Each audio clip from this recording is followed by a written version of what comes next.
En nuestro estudio, nunca debemos abrir la palabra sin oración, porque necesitamos que el Espíritu Santo, quien inspiró la palabra, venga para explicarnos lo que Él inspiró. Así que vamos a orar. Nuestro Padre, te damos gracias por reunirnos de nuevo. Pedimos, Señor, la presencia de tu Santo Espíritu. Pedimos que nos des corazones tiernos para recibir la semilla de la verdad. No es suficiente escuchar con los oídos, tiene que penetrar hasta las fibras de nuestra alma, de nuestro corazón, de nuestra mente, para transformarnos. Pedimos, Señor, que esa sea la experiencia nuestra en esta sesión. Te lo pedimos en el nombre de Jesús. Amén. Amén. Bueno, cuando dejamos pendiente la vez pasada, les dije que íbamos a leer una cita del Papa, no el Papa Francisco, sino el Papa Benedicto XVI, en su famosa encíclica Caritas in Veritate, párrafo número 67, a donde él revela claramente la unión del papado con las Naciones Unidas para establecer un gobierno global centralizado, controlado de un lugar. La cita dice de la siguiente manera: para gobernar la economía mundial, para sanear las economías afectadas por la crisis, esta es la crisis del año 2008, para prevenir el empeoramiento de esas economías y mayores desequilibrios consiguientes, para lograr un oportuno desarme integral, la seguridad alimenticia y la paz, para garantizar la salvaguardia del ambiente y regular los flujos migratorios, urge la presencia de una verdadera autoridad política mundial, como fue ya esbozada por mi predecesor, Beato Juan XXIII. Fíjense que él está diciendo que hace falta una organización que gobierne la economía mundial, sanee las economías, que prevenga el empeoramiento de las economías, que logre el desarme integral, es decir, desarmamento de las naciones, la seguridad alimenticia, salvaguardar el ambiente, controlar los flujos migratorios. Dice que se necesita una verdadera autoridad política mundial, como fue elaborada por el Beato Juan XXIII, es decir, el Papa Juan XXIII. Sigue diciendo lo siguiente: esta autoridad deberá estar regulada por la ley, atenerse de manera concreta a los principios de, ahora escuchen bien, subsidiariedad y de solidaridad. Esa es la terminología que tratamos en nuestro último tema. Estar ordenada a la realización del bien común. Todos los términos que mencionamos. Comprometerse en la realización de un auténtico desarrollo humano integral, inspirado en los valores de la caridad en la verdad. Ahora escuchen, dicha autoridad además deberá estar reconocida por todos,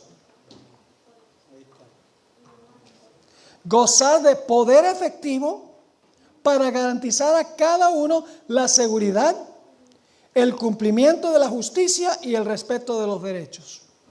Es decir, tiene que haber poder ejecutivo para esa entidad, para garantizar todas estas cosas. Sigue diciendo, obviamente debe tener la facultad de hacer respetar sus propias decisiones. ¡Qué extraordinario!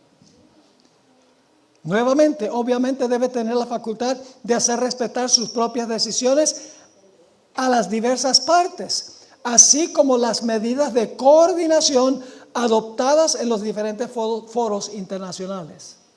De cualquier decisión en un foro internacional, esta entidad debe tener poder para estar seguro de que se ejecute lo que dice.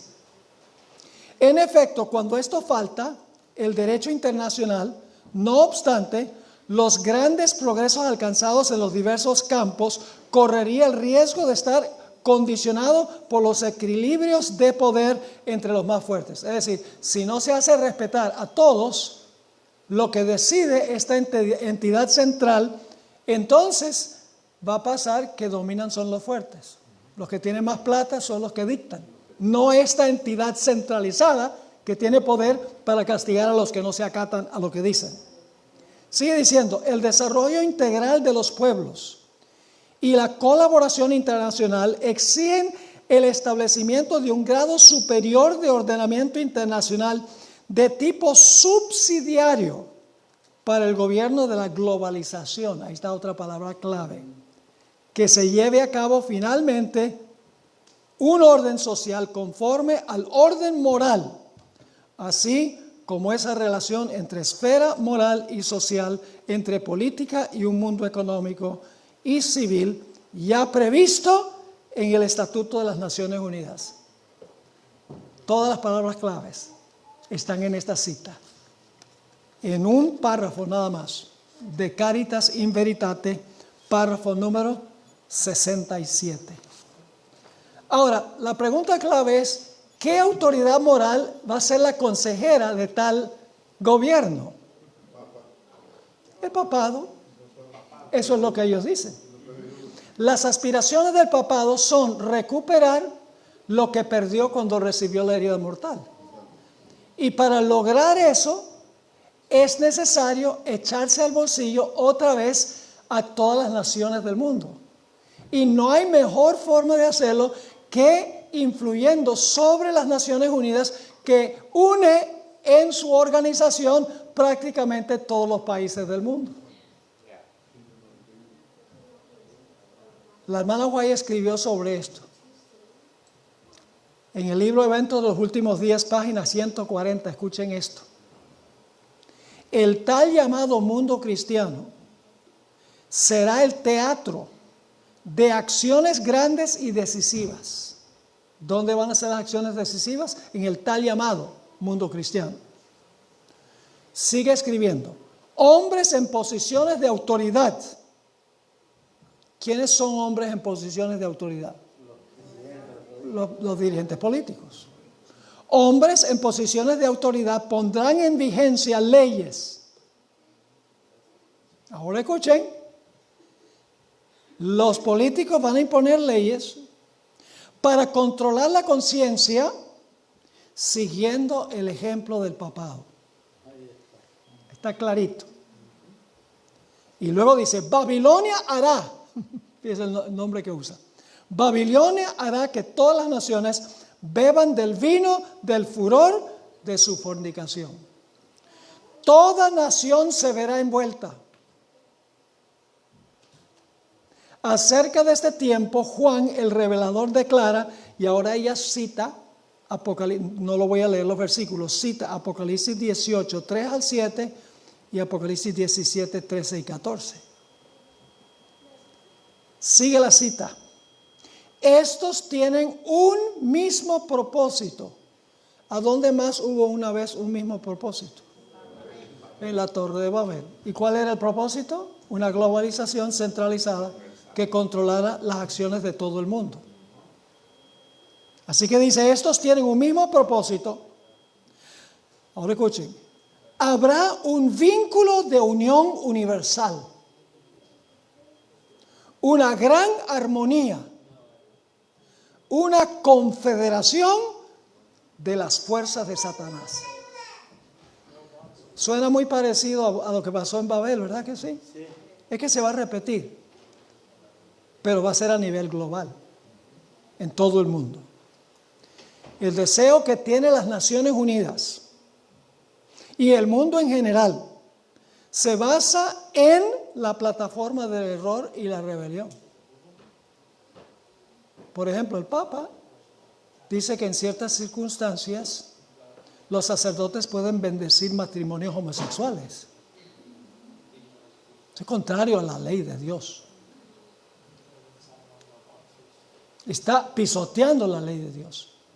Y cuando el papado dice, nosotros cambiamos el día de reposo, ningún hombre puede cambiar el día de reposo que Dios estableció, que es el sábado. Esta unión es una unión basada en la rebelión. Y últimamente se va a desbaratar. Eso lo vamos a ver en unos momentos.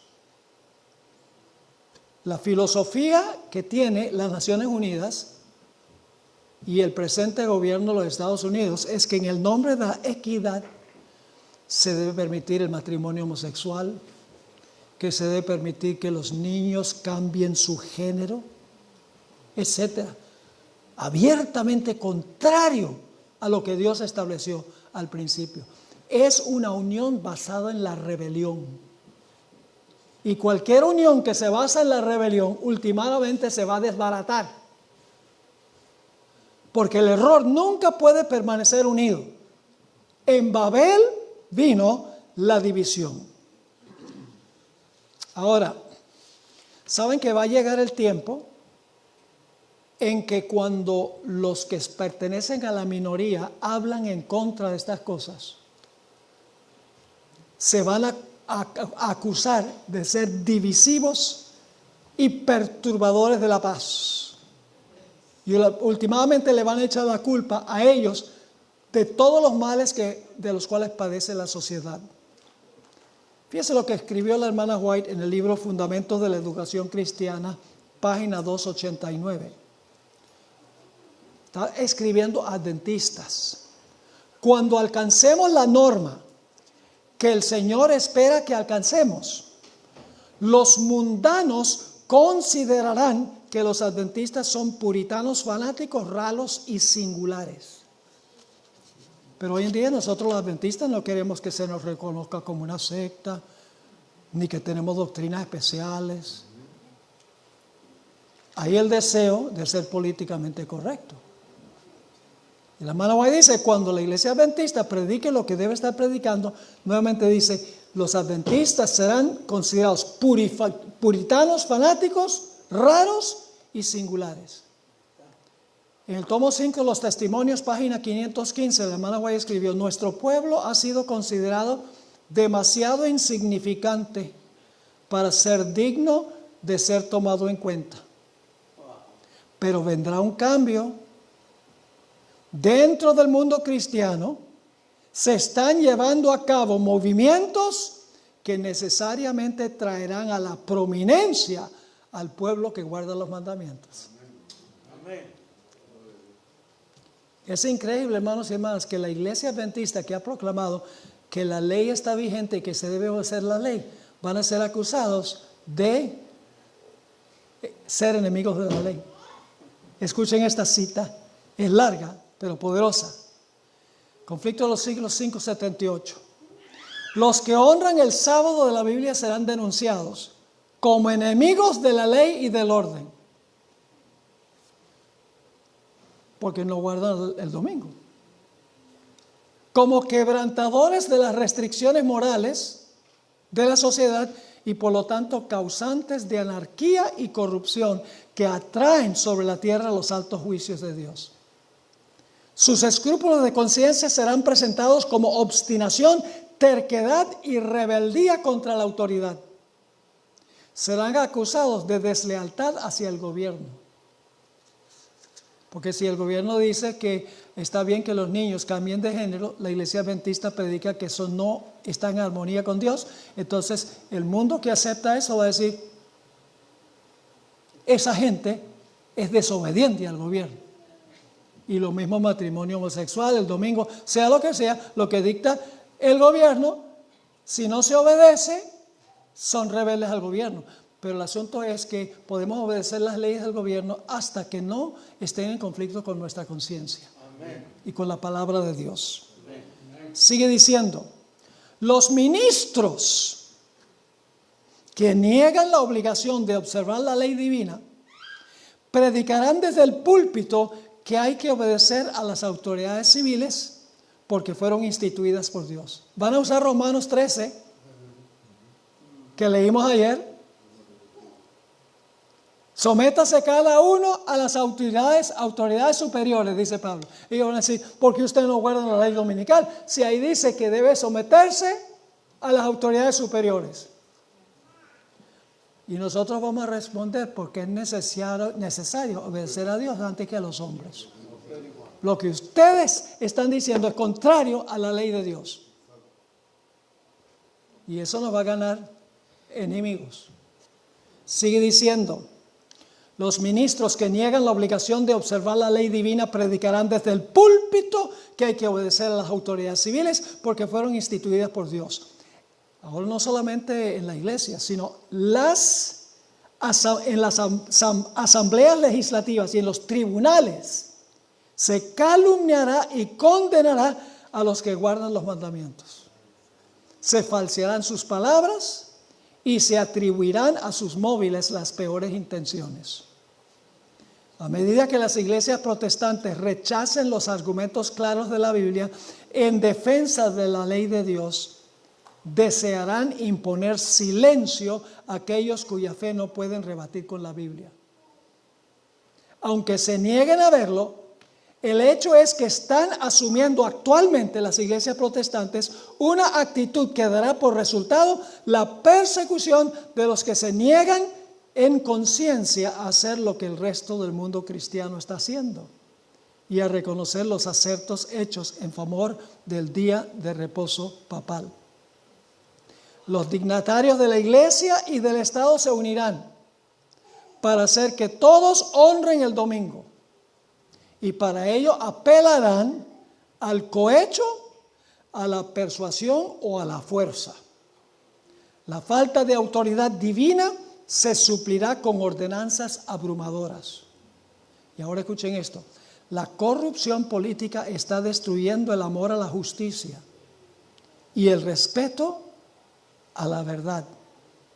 Y hasta en los Estados Unidos de la libre América se verá a los representantes del pueblo y a los legisladores tratar de asegurarse el favor público, doblegándose a las exigencias populares por una ley que imponga la observancia del domingo.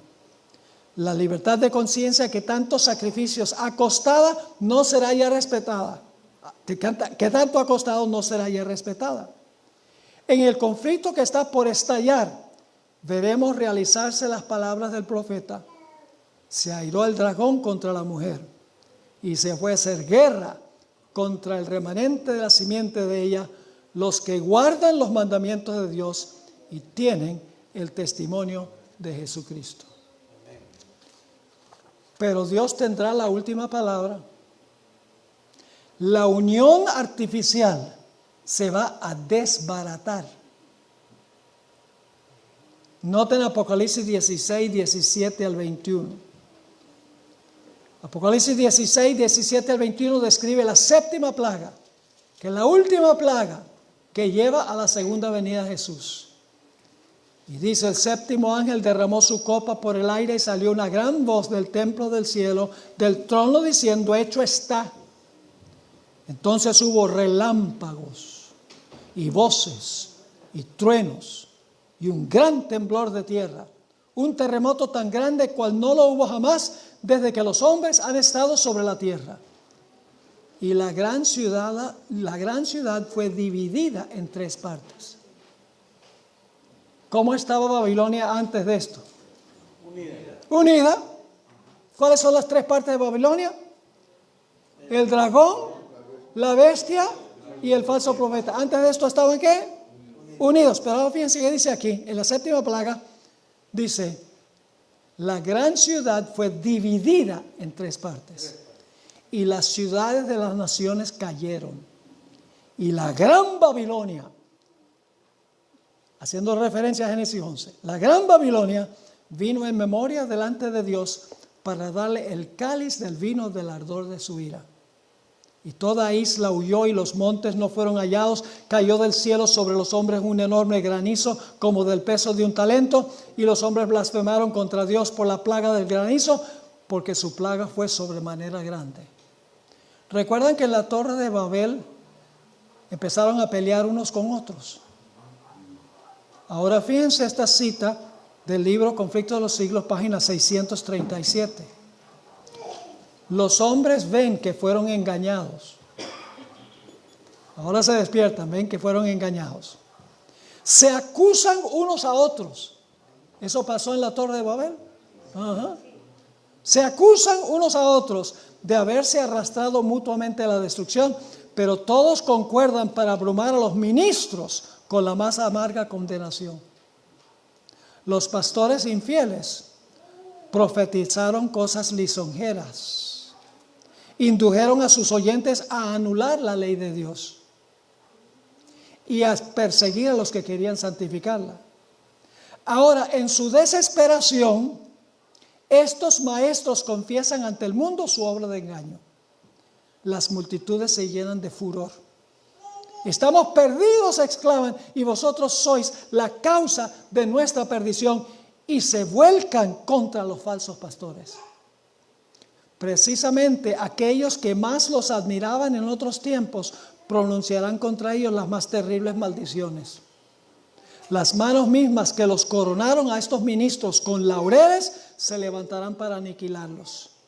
Las espadas que debían servir para destruir al pueblo de Dios se emplean ahora para matar a sus enemigos. Por todas partes hay riñas y derramamiento de sangre. Cuando se desbarate esta coalición global, todo va a ser todos contra todos. Se va a desbaratar la unión, como sucedió en la Torre de Babel, porque todo lo que no se edifica sobre la verdad caerá. ¿Qué debemos hacer nosotros como adventistas a la luz de lo que nosotros hemos estudiado?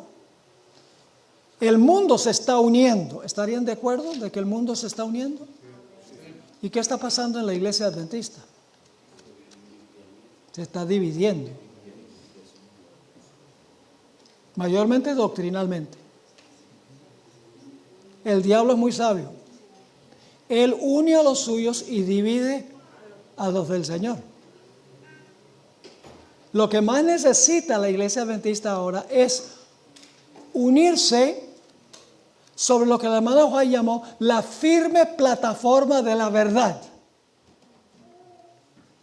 Porque una unión, la gente dice, no hablemos de doctrina, sencillamente llevémonos bien. Unámonos todos.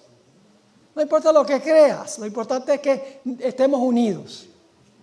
Pero una unión que no se basa en la verdad no es verdadera unión y se va a desbaratar. Jesús oró por esa unión. Cuando dijo en Juan 17, 14 al 19, en su oración a su Padre en camino al Getsemaní, Jesús le dijo a su Padre, yo les he dado tu palabra. ¿Les ha dado qué? Su palabra. Y el mundo los aborreció porque no son del mundo. Este no es un tiempo para ganar un concurso de popularidad. Cuando estamos viviendo de acuerdo a los principios de Dios, el mundo no nos va a querer. ¿Es así o no es así? Sigue diciendo Jesús, no ruego que los quites del mundo, sino que los guardes del mal. No son del mundo, como tampoco yo soy del mundo. Santifícalos en tu verdad. Tu palabra es verdad. Como tú me enviaste al mundo, así yo los he enviado al mundo, y por ellos yo me santifico a mí mismo, para que también ellos sean santificados en la verdad. Y termino con esta cita sobre lo que es la verdadera unidad. Testimonios para la Iglesia, tomo 4, página 21, dice, Cristo está sacando a un pueblo que se pare en perfecta unidad sobre la amplia plataforma de la verdad eterna. Me encanta esa cita. Dios está sacando a un pueblo del mundo. ¿Y qué está haciendo? Para que se pare en perfecta unidad sobre la amplia plataforma de la verdad. Así que el pueblo de Dios debe unirse basado en la palabra del Señor. Mientras que el mundo se une en el error La iglesia debe unirse en la verdad. ¿Y a dónde encontramos la verdad? Encontramos la verdad en la santa palabra de Dios. Ahora, ¿recuerdan ustedes que esta bestia que reaparece en todas estas pasajes, todas tienen 7 cabezas y 10 cuernos? Una bestia con 7 cabezas y 10 cuernos. Yo les leí una cita de J.N. Andrews, que voy a leer de nuevo. Está en el libro Los Mensajes de Apocalipsis 14, donde él explica las 7 cabezas. Dice, las 7 cabezas representan 7 clases de poderes civiles. Así que las cabezas son poderes civiles, ¿ok? Ajá. Que reinan uno después de otro. Es decir, son poderes civiles que reinan consecutivamente. Las 7 cabezas le pertenecen igualmente al dragón de Apocalipsis 12, a la bestia de Apocalipsis 13 y a la bestia de Apocalipsis 17. Esto demuestra con absoluta certeza que el dragón y estas 2 bestias representan el mismo poder, pero bajo diferentes cabezas, pues no hay 3 grupos de 7 cabezas, sino más bien es evidente que las cabezas son formas sucesivas de su poder, cada uno gobernando a su vez para luego darle cabida a otra. Ahora explica cuáles son los periodos de las últimas 3 cabezas. El periodo de tiempo que abarca cada una parece ser la siguiente. El dragón antes de los 1260 años.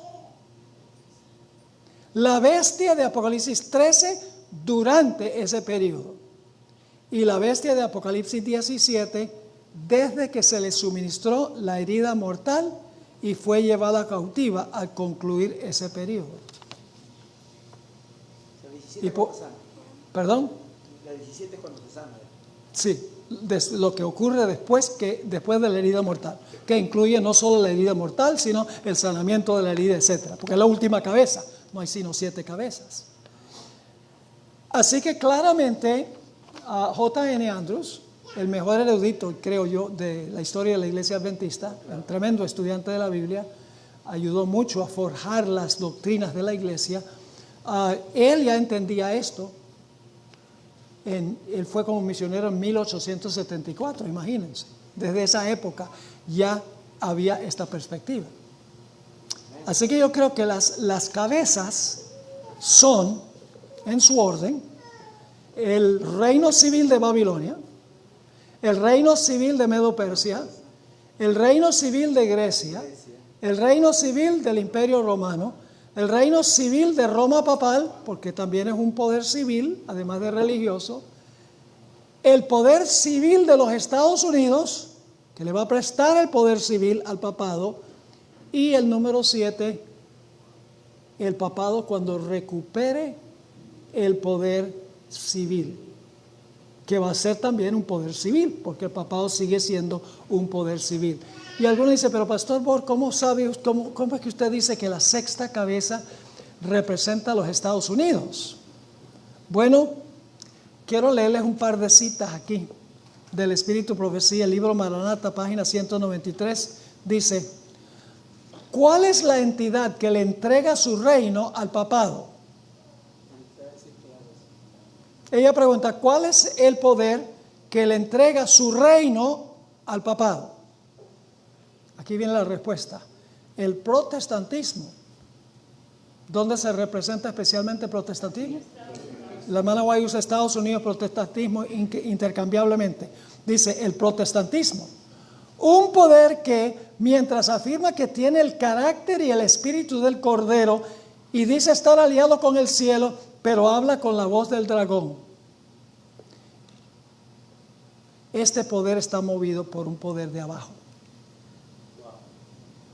Y en otra cita muy significativa, la hermana White escribió en el libro Eventos de los Últimos Días, página 135, el mundo está lleno de tempestad, guerra y discordia, pero bajo el liderazgo de una cabeza, noten la terminología, bajo el liderazgo de una cabeza, el poder papal el pueblo se unirá para oponerse a Dios en la persona de sus testigos. Esta unión es cimentada por el gran apóstata. Los Estados Unidos le dará su reino ¿a quién? Al poder papal. Y la hermana usa la expresión, pero bajo el liderazgo de una cabeza. Esa es la séptima cabeza. Así que Apocalipsis 17 nos habla del tiempo cuando las aguas fluyen de nuevo. Porque ella está sentada sobre el Éufrates. Está dominando sobre muchedumbre, naciones, lenguas y pueblos. Las aguas que fueron secadas por la tierra, que trajo un periodo de paz, ahora empiezan a fluir de nuevo, de la séptima cabeza. ¿Con el fin de hacer qué cosa? Con el fin de ahogar al pueblo de Dios. Pero bajo la sexta plaga, se secarán las aguas del Éufrates sobre las cuales se sienta Babilonia. Amén. Y Babilonia caerá finalmente. Así que ojalá que hayan entendido esta profecía extraordinaria de Apocalipsis capítulo 17. Es interesante, yo tengo un estudio completo sobre Apocalipsis 17, no podemos cubrirlo todo aquí, lo pueden conseguir en la aplicación, si bajaron la aplicación, ahí yo explico por qué dice que la bestia era y no es y será. Bueno, le sintetizo, fue porque gobernó los 1260 años, no es porque en un periodo está inactivo con la herida mortal y será porque se va a recuperar de su herida mortal. Es decir, el resto del capítulo corrobora el concepto que nosotros hemos estado estudiando acá. Muy bien. Ahora queremos comenzar el tema, el vino de Babilonia. El vino, porque el vino es clave. Con el vino Babilonia emborracha a las naciones. ¿Cuántos de ustedes han tratado de darle alguna vez un estudio bíblico a un borracho? Es que no se puede, ¿sabe por qué no se puede razonar? Porque el borracho sabe todo. El borracho es un sabiondo. Nada que usted le pueda decir puede convencer al borracho, por más absurdo que lo que diga, que eso es. Ese es el problema con el mundo religioso. Está borracho con el vino de Babilonia. Así que ahora vamos a hablar el método que usará el papado y el protestantismo apóstata para enceguecer a la gente para que no acepten la verdad. Así que comencemos. Apocalipsis 14:8. En los últimos 22 minutos que tenemos y continuamos este tema esta noche. Así que no falten. Esta noche vamos a terminar el tema, el vino de Babilonia. Dice, otro ángel le siguió diciendo, ha caído Babilonia, la gran ciudad. ¿Por qué cayó Babilonia? ¿Por qué cayó Babilonia? ¿Por qué va a caer Babilonia? Primero cae moralmente y luego físicamente. ¿Por qué? Aquí viene la razón, por la caída de Babilonia. Porque ha hecho, ¿qué significa ha hecho? Obligación. Dice, ha hecho beber a todas las naciones del vino del furor de su fornicación. Dicho sea de paso, en otros textos de Apocalipsis dice que le da su vino a los reyes. Así que le da su vino a los reyes y le da el vino a las muchedumbres del mundo también. Ahora, primero necesitamos entender lo que es Babilonia. Hay una protagonista central en Babilonia, que es la ramera. Pero la ramera tiene dos asociados que usa para cumplir sus fines: los reyes de la tierra y las hijas. ¿De acuerdo? Pero la que maneja todo es ¿quién? La ramera. Domina, se sienta sobre las muchedumbres, naciones, lenguas y pueblos. Fornica con los reyes de la tierra, las hijas hacen lo que ella quiere, es decir, ella es la que está manejando todo. Pero Babilonia se compone de tres partes. Vamos a Apocalipsis 16, 13 y 14 y luego vamos a leer el versículo 19. 13 y 14 y luego el versículo 19. Y vi salir de la boca del dragón, ese primero, y de la boca de la bestia ¿Qué representa el dragón? Satanás obrando a través de los poderes civiles. Muy bien. El dragón y de la boca de la bestia, ¿quién es la bestia? El poder papal. Y de la boca del falso profeta, ¿quién es el falso profeta? Los Estados Unidos, protestantismo apóstata. 3 espíritus inmundos a manera de ranas. Ahora, ¿cuál es el propósito de esta triple alianza? Dice, pues son espíritus de demonios que hacen señales y van a los reyes de la tierra y de todo el mundo para reunirlos a la batalla de aquel gran día del Dios Todopoderoso. El propósito de los 3 a través de los 3 espíritus inmundos es unir a todos los reyes de la tierra para batallar finalmente contra Dios. Pero ¿qué va a pasar con esta coalición? Ya lo vimos en el tema anterior, versículo 19. La gran ciudad fue dividida en 3 partes. Antes de eso, el dragón, la bestia y el falso profeta eran uña y mugre. ¿Conocen esa expresión? Uña y mugre. Estaban en la misma página. Pero ahora, ¿qué sucede? Bajo la 7ª plaga, dice, la gran ciudad, ¿cuál es la gran ciudad? Babilonia, fue dividida en 3 partes. Es decir, los 3 ahora están desunidos. Y luego dice, las ciudades de las naciones cayeron, la gran Babilonia vino en memoria delante de Dios para darle el cáliz del vino del ardor de su ira. Ahora miremos el panorama de Apocalipsis 17. Ya hablamos de algunas de estas cosas, así que no vamos a dedicarle tanto tiempo. En Apocalipsis 13 los poderes son el dragón, la bestia del mar y la bestia de la tierra. En Apocalipsis 17, en vez del dragón dice los reyes de la tierra, en vez de la bestia del mar es la ramera y en vez de la bestia de la tierra son las hijas. Se usa diferente terminología, pero representan los mismos poderes. Ahora, algunas personas dicen, pero pastor, ¿cómo sabe usted que el dragón representa a los reyes de la tierra? Es muy sencillo. Hay varias razones, se las voy a dar rápidamente. Ezequiel 29:3, que no voy a leer los textos, llama a Faraón el gran dragón. Es un gobernante civil y se le llama el gran dragón. En Apocalipsis 12:4 dice que el dragón quería matar al bebé. ¿Quién era el dragón? Satanás obrando por medio de Herodes. En el conflicto de los siglos, la hermana White escribió, página 491, de modo que si bien el dragón representa primero a Satanás, en sentido secundario es un símbolo de Roma pagana. Es decir, cuando dice dragón, bestia, falso profeta, es lo mismo que reyes, bestia y falso profeta. En el libro Testimonios para los Ministros que leí anteriormente, la hermana White escribe, los reyes, príncipes y gobernantes han colocado sobre sí mismos el rótulo del anticristo y son representados por el dragón que hace guerra contra los santos. ¿Qué son representados por el dragón? Los reyes, los príncipes y los gobernantes. Entonces, el dragón invisible es Satanás. El dragón visible son poderes civiles. ¿Está claro ese punto?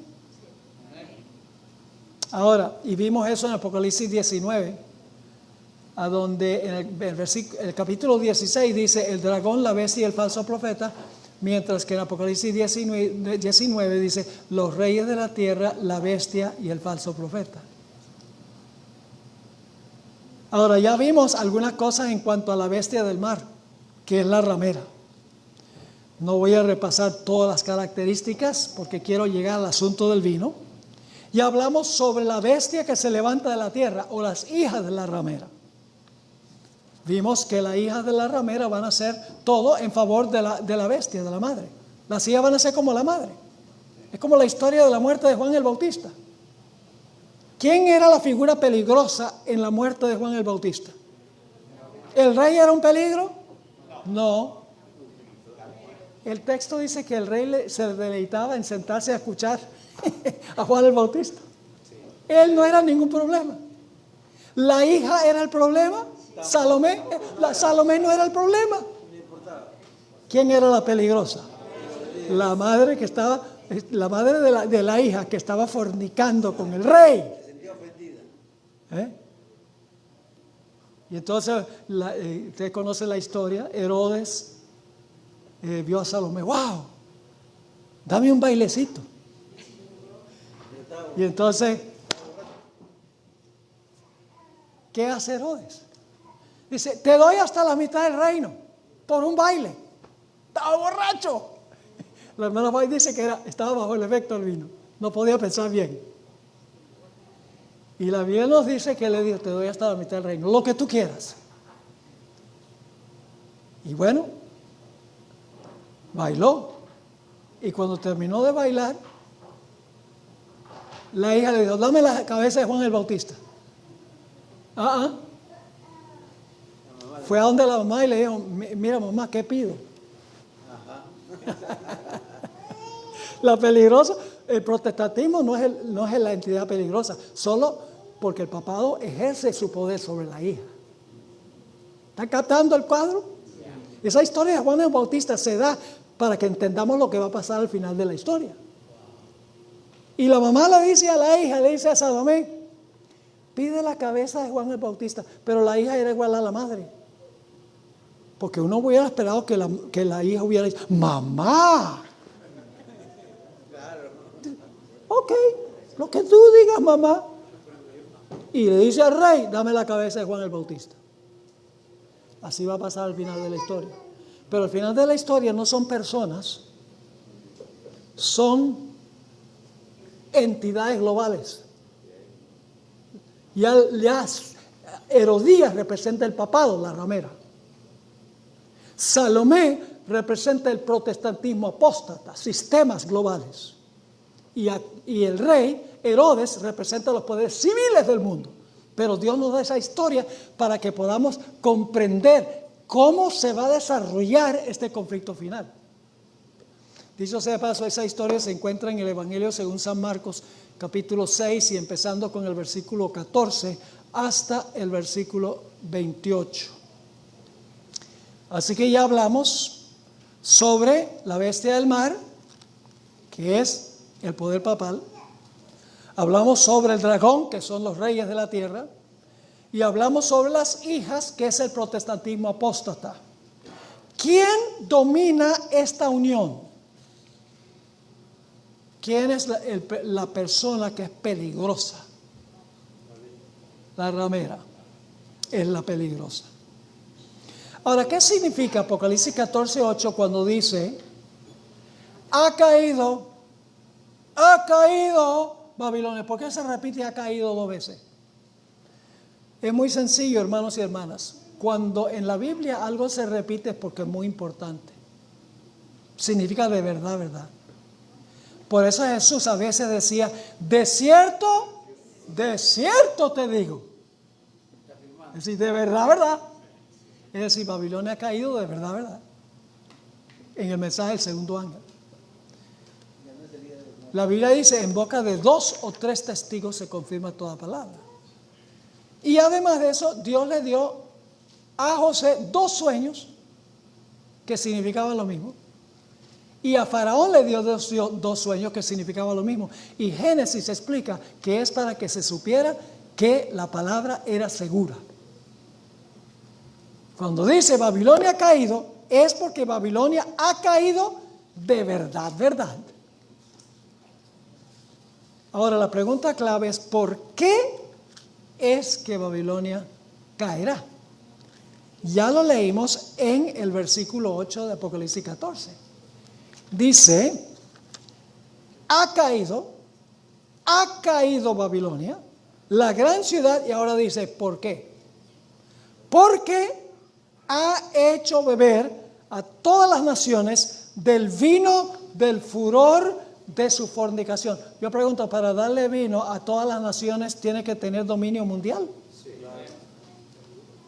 Es un sistema global que va a tener poderío global. ¿Por qué cayó entonces Babilonia? Porque le dio vino a los reyes y a la gente, a los pueblos de todas las naciones. El problema es que Babilonia es una fábrica de vino fermentado. con el cual emborracha a las naciones. El vino no es literal, sino que el vino es simbólico, como todo lo demás, o prácticamente todo lo demás en el libro de Apocalipsis. Ahora, la pregunta clave es, ¿qué representa el vino? ¿Qué simboliza espiritualmente el vino? Saben que por varios años yo luché con esto, porque yo busqué en una concordancia la palabra vino, todas las veces que aparece en la Biblia. Y yo no podía encontrar a dónde decía que el vino es falsa doctrina. Casi en todas las referencias sencillamente habla de vino literal. El único lugar que uno podría decir, bueno, Jesús dijo, nadie pone vino nuevo en odres viejos. Pero aún ahí no se define claramente que el vino representa la sana doctrina que se mete en medio de las tradiciones de los judíos. No dice claramente. Por varios años yo luché con esto hasta que se prendió una luz, después de mucha oración y reflexión, se prendió una luz en mi mente. Y ustedes dicen, pero ¿cuál fue esa luz? Dice que la ramera tiene una copa en su mano. Yo pregunto, ¿qué es lo que contiene la copa? Vino, pero no lo escuchen bien. Dice que la copa, claramente la copa tiene vino, pero dice que la copa está llena de sus abominaciones. Es decir, el vino son las abominaciones de la ramera. Entonces yo digo, voy a buscar en la concordancia la palabra abominaciones. Y cuando busqué la palabra abominaciones, que es lo mismo que el vino, porque dice que la copa está llena de vino, luego dice que está llena de abominaciones, el vino son sus abominaciones. Cuando busqué la palabra abominación, se abrió un panorama grandísimo de falsas doctrinas, tal cual lo dice el Espíritu Profecía. Ahora escuchen bien. ¿Saben por qué Babilonia cayó? Bueno, porque da vino a las naciones. ¿Pero por qué le da vino a las naciones? Sencillamente porque rechazó el mensaje del primer ángel. Los mensajes de los tres ángeles son secuenciales. Vi un ángel volar por en medio del cielo. Luego dice, uno segundo le siguió. Y luego dice, un tercero le siguió. Porque Babilonia rechazó el mensaje del primer ángel, está caído en el segundo. Babilonia cayó porque le dio vino a las naciones y le dio vino, falsas doctrinas a las naciones, porque rechazó el vino sano o el jugo de uva sano del mensaje del primer ángel. ¿Qué enseña el mensaje del primer ángel? Los que consiguieron el manual de los mensajes de los tres ángeles, tengo un tema completo sobre el vino, un tema completo sobre cada frase. ¿Qué enseña el mensaje del primer ángel? En primer lugar, el evangelio eterno. ¿Qué es el evangelio eterno? En primer lugar, que Jesús fue sacrificado una vez por nuestros pecados. ¿Qué enseña el poder papal? Que en cada misa se sacrifica a Jesús. ¿Sí o no? Muchos de ustedes han sido católicos. Ustedes saben que en la misa dice que Cristo es sacrificado de nuevo. Pero el evangelio bíblico enseña que murió de una vez por todas. Dice el libro de Hebreos. En segundo lugar, el evangelio enseña que Cristo es nuestro único intercesor.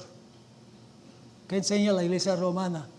Que uno le confiesa al sacerdote y el sacerdote intercede. Y en tercer lugar, la Biblia enseña que somos salvos por gracia a través de la fe, pero el papado enseña que podemos salvarnos por nuestras obras.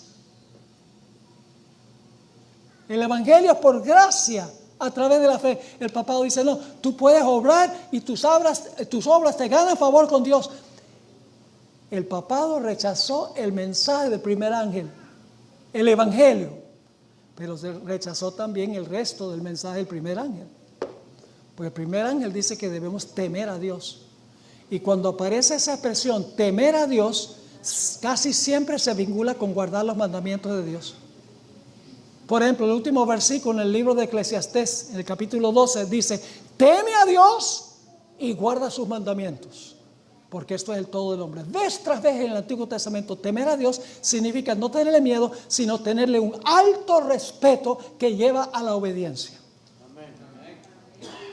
Por ejemplo, cuando Abraham fue a la ciudad de Gerar y se encontró con Abimelech, la esposa de Abraham como que era bien bonita. Dice, uy, ese Abimelech va a querer matarme a mí para quedarse con ella. Entonces le dice a Abimelech, es mi hermana. Una media verdad es una mentira total. Por salvar su cuero. Dice, es mi hermana, por lo menos no me van a... Puede tomar a mi esposa, pero que no me maten a mí. Imagínense eso. Y Dios le dio un sueño a Abimelech y le dijo a Abimelech, no tomes a esa mujer, que es su esposa. Y este hombre que no era del pueblo escogido, le dice, ¿por qué me mentiste? Casi te mato.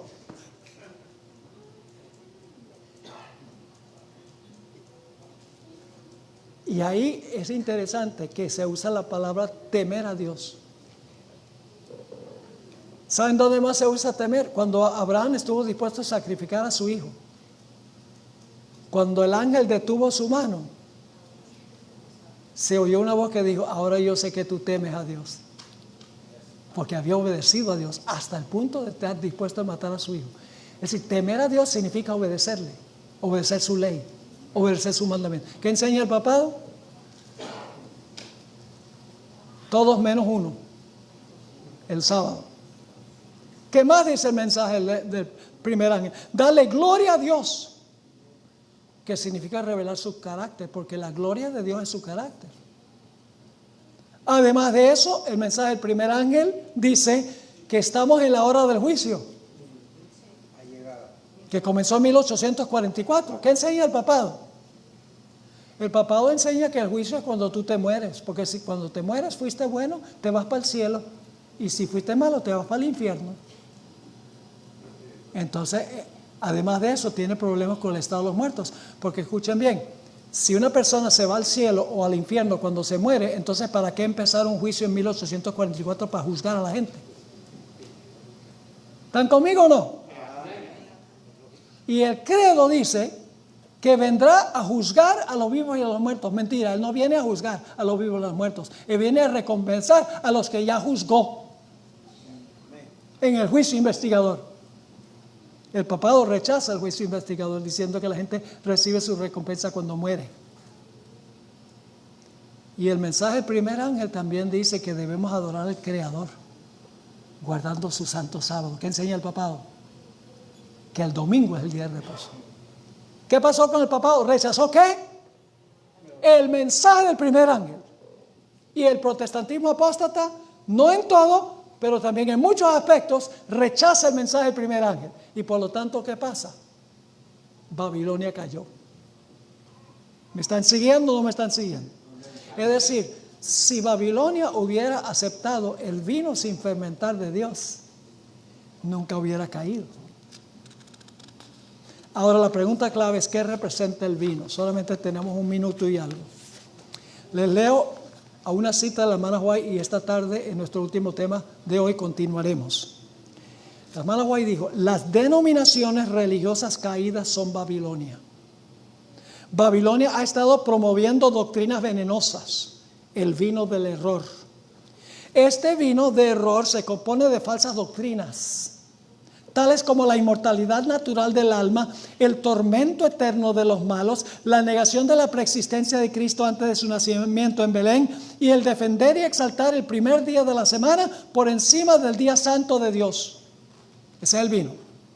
Estos errores y otros similares, solamente una lista representativa, son presentados al mundo por las diversas iglesias.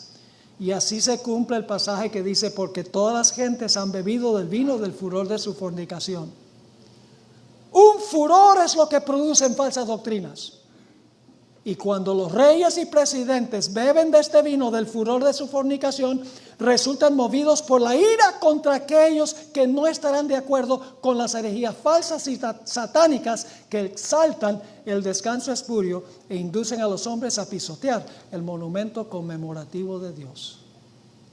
Seguiremos estudiando. Amén. Ok. esta tarde. ¿A qué horas? A las 7 de la tarde. Y digo la tarde porque todavía está con luz. A las 7 de la tarde nos reunimos para terminar este fascinante tema sobre el vino. Y si alcanza el tiempo, vamos entonces a entrar en un nuevo tema.